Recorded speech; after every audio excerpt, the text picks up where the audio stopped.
अक्षय जायसवाल मेरे साथ लाइव जुड़े हुए हैं। सीधा अक्षय आप ही का रुख कर लेते हैं, क्योंकि आज नजरें हैं कि उनकी अपेक्षाओं के अनुरूप सरकार के इस खजाने से क्या निकलता है।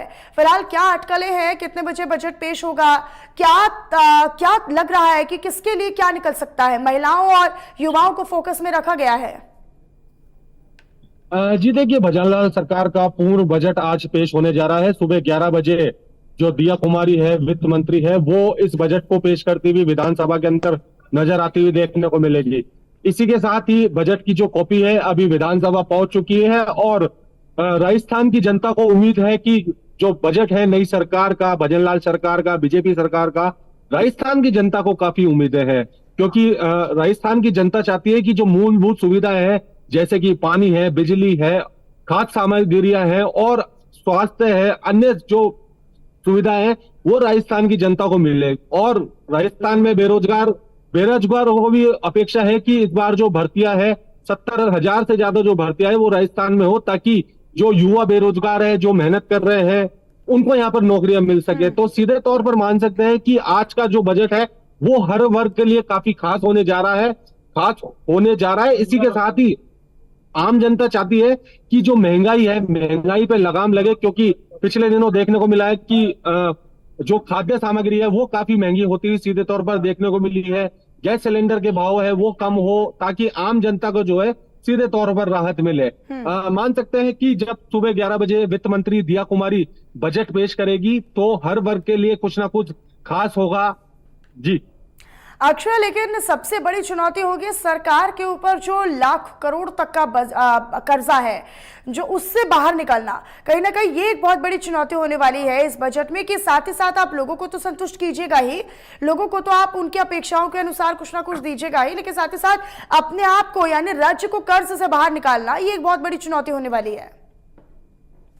जी देखिए, जिस तरीके का जो कर्ज है राजस्थान सरकार पर, उससे भी बाहर निकलने की जरूरत पड़ेगी सरकार को। क्योंकि बड़ा मोटा कर्ज है सरकार के ऊपर, पिछली सरकार जो करके गई है भजनलाल सरकार पर। तो मान सकते हैं कि जो कर्जा है वो भजनलाल सरकार को पूरा करना होगा।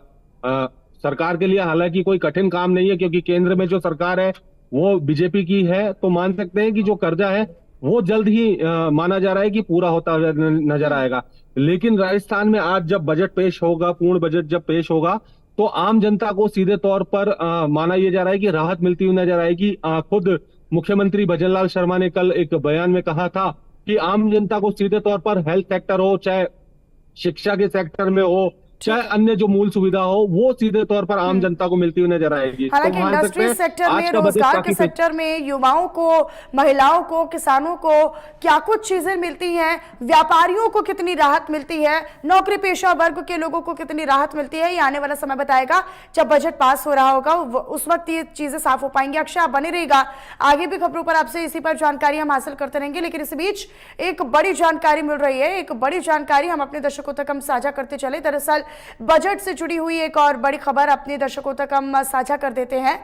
तो इसी बीच एक बड़ी जानकारी है बजट से जुड़ी हुई, जयपुर से बड़ी जानकारी है। बजट की कॉपी विधानसभा पहुंची है, ये बड़ी खबर आप तक साझा कर रहे। वित्त मंत्री सुबह 11 बजे बजट पेश करेंगी, यानी दिया कुमारी सुबह 11 बजे बजट पेश करेंगी। बजट की कॉपी विधानसभा पहुंच चुकी है।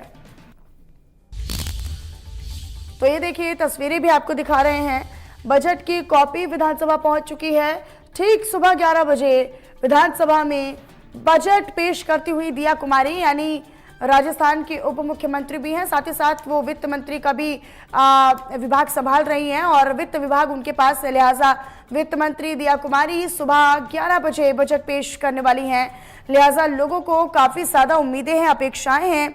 और अब ये देखना दिलचस्प होगा कि नई सरकार पेंशन समस्या से कैसे निपटती है, क्योंकि राजस्थान में एक बड़ी समस्या पेंशन समस्या भी है और कहीं ना कहीं राजनीतिक चर्चाओं का विषय भी पेंशन समस्या बन गई थी और राजनीतिक तौर पर इस मुद्दे को भली भांति उठाने का काम भी किया गया था। लेकिन सरकार पेंशन के मुद्दे को किस तरीके से शांत करवा पाती है या संतुष्ट लोगों को कर पाती है, राजस्थान वासियों को कर पाती है, ये काफी महत्वपूर्ण होने जा रहा है। तो ये उस वक्त की तस्वीरें हैं जब जो पहली कॉपी थी वो विधानसभा पहुंची है बजट की, और वित्त मंत्री यानी उप मुख्यमंत्री दिया कुमारी आज ठीक सुबह 11 बजे विधानसभा में बजट पेश करेंगी।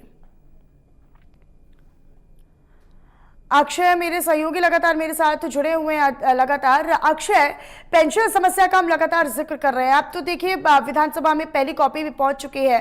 ठीक 11 बजे सभी को इंतजार भी है, हालांकि 2 घंटे से भी अब कम का समय रह गया है जब विधानसभा में बजट पेश किया जाएगा। लेकिन समस्या बहुत बड़ी है। एक तो हमने बात की कि कर्ज से कैसे राजस्थान सरकार अपने आप को निकालती है, ये भी बड़ी चुनौती होने वाली है। लेकिन चैलेंज ये भी होने वाला है कि राजनीतिक मुद्दा जो इस बार हमने देखा है कि पेंशन समस्या जो खासतौर पर सरकार के सामने रही और चुनौती रही, उसको किस तरीके से, उससे कैसे राजस्थान सरकार निपटेगी इस बार बजट में? देखिए, जब विधानसभा चुनाव होने थे और उसमें बीजेपी सरकार के घोषणा पत्र में सीधे तौर पर कहा गया था कि किसी की भी जो पेंशन है, जो 60 साल के बाद जो पेंशन मिलती है रिटायरमेंट के बाद, वो बंद नहीं करी जाएगी और लगातार जो पेंशन है वो मिलती हुई नजर आएगी। उसी का जो रूप है अभी सरकार को, हालांकि 6 महीने हुए, तो सरकार भी चाहती है जो रिटायरमेंट हो चुके हैं कर्मचारी, उनको पूरी तरीके से पेंशन हो, उनको बुढ़ापे का सहारा मिले पेंशन के जरिए किसी प्रकार, तो उसका भी पूरा इस बजट में ध्यान रखा जाएगा। तो मान सकते हैं कि पेंशनर्स को भी आज जो है खुशी का यहाँ पे मौका देखने को मिलेगा, क्योंकि सरकार के बजट में पेंशन का एक मुद्दा भी है जो इस बजट में देखने को मिलेगा। मैंने आपको बताया जैसे कि पूरी तरीके से जो बजट हैगा आम जनता के लिए होगा, क्योंकि पूर्ण रूप से आम जनता को इस बजट से काफी उम्मीद है। पिछले काफी समय से आम जनता इंतजार कर रही थी कि सरकार का जब भी बजट हो तो आम जनता को राहत मिले। हालांकि अक्षय देखिए दिलचस्प ये भी है और निगाहें सबकी इस पर भी टिकी हुई है कि क्या भजनलाल सरकार जो है वो गहलोत सरकार के द्वारा जो शुरू की गई योजनाएं उन्हें बंद करने का काम करती है। जैसे कि महिलाओं को मुफ्त मोबाइल बांटने की जो योजना थी उसको बंद कर दिया था। तो क्या इस बार भी कुछ योजनाएं बंद करने की तैयारी सरकार कर रही है? इस पर भी नजरें रहेंगी। विपक्ष लगातार ये आरोप सरकार पर लगा रहा है। जी देखिए, हर सरकार का नई घोषणा होती है और नई घोषणा के बाद जो नाम भले चाहे चेंज कर दिए जाते हैं। जैसे सरकार, पिछली सरकार में जो नाम थी घोषणाओं का वो चेंज कर दिया गया है, लेकिन इस सरकार में भी जब नई सरकार बनेगी तो नाम जरूर बदलते हैं, लेकिन घोषणाएं वही रहती है। तो मान सकते हैं कि जो अब नई सरकार है तो नाम तो चेंज हो गए ही, आम जनता को जो मूल सुविधा है वो नई सरकार अपने हिसाब से देगी। पिछली सरकार किस तरीके से देती थी और नई सरकार किस तरीके से देती है, ये सबके जो दोनों पहलू है वो दोनों अलग अलग है। तो सरकारें चाहती है जब भी नई सरकार बनती है वो सीधे तौर पर आम जनता को लाभ पहुंचाना चाहती है, ताकि आम जनता उन उन सरकार की योजनाओं को जो लाभ है वो लेती नजर आए। तो सरकार भी चाहती है कि आम जनता को लाभ मिले, केंद्र सरकार चाहती है केंद्र की योजनाओं को आम जनता के लाभ मिले। तो मान सकते हैं कि आज के बजट में हर वर्ग के ऊपर सीधे तौर पर ध्यान दिया गया है और आम जनता को आज इस बजट में सीधे तौर पर लाभ भी मिलता हुआ नजर आएगा। अक्षय, क्या नौकरी पेशा वर्ग के लिए कुछ खास हो सकता है? क्या छोटे व्यापारियों के लिए कुछ खास हो सकता है इस बजट में? क्योंकि निगाहें उनकी भी हैं, उनको भी अपेक्षाएं हैं। जी देखिए, एमएसएमई सेक्टर के ऊपर यहाँ पर बात हो सकती है आज बजट के दौरान, क्योंकि एमएसएमई सेक्टर काफी पिछले समय से थोड़ा सा नाखुश देखने को मिल रहा है। तो उनके लिए भी यहाँ पर कोई घोषणा हो सकती है। अगर छोटे व्यापारियों की बात करें, छोटे व्यापारी जैसे कि कपड़ा हुआ, खाद्य सामग्री हुई, दाल, चीनी, तेल, उन पर भी यहाँ पर थोड़ा सा चर्चा होती हुई सीधे तौर पर देखने को मिलेगी।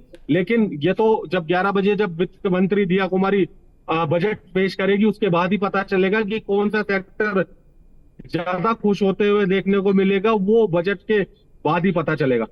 अक्षय, क्योंकि विपक्ष भी कहता है कि अगर भजनलाल सरकार हमारे किए गए कामों को आगे बढ़ाए या जो अपने वादे पिछले घोषणा पत्र में उन्होंने किए थे कि हम ये करेंगे, हम वो करेंगे, हम ये योजनाएं लेकर आएंगे, अगर उन पर वो आगे बढ़ाते हैं तो हम ये मानेंगे, यानी विपक्ष भी मानेगा कि चलिए सरकार ने कोई काम किया है, ना कि तब जब पूर्व की सरकारों के द्वारा योजनाएं जो चलाई जा रही थी उनको बंद करने का काम।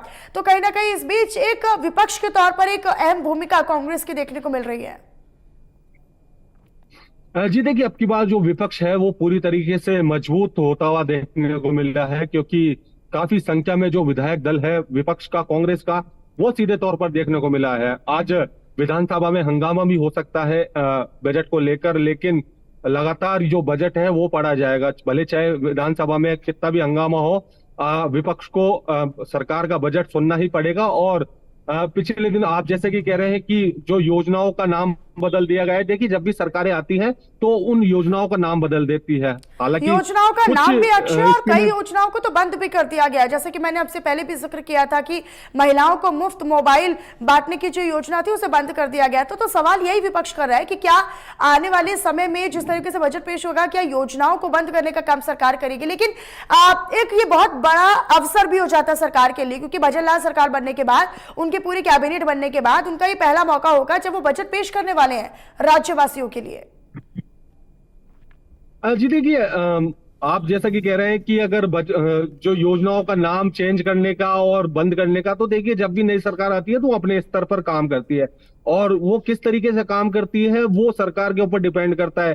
पिछली गवर्नमेंट ने जो स्कीमें आम जनता के लिए शुरू करी थी सरकार ने, वो बंद करनी है या उसका नाम बदलना है, वो सरकार के ऊपर डिपेंड करता है कि सरकार किस तरीके से अपने जो खुद के नाम है वो देना चाहती है, जनता के बीच में देना चाहती है।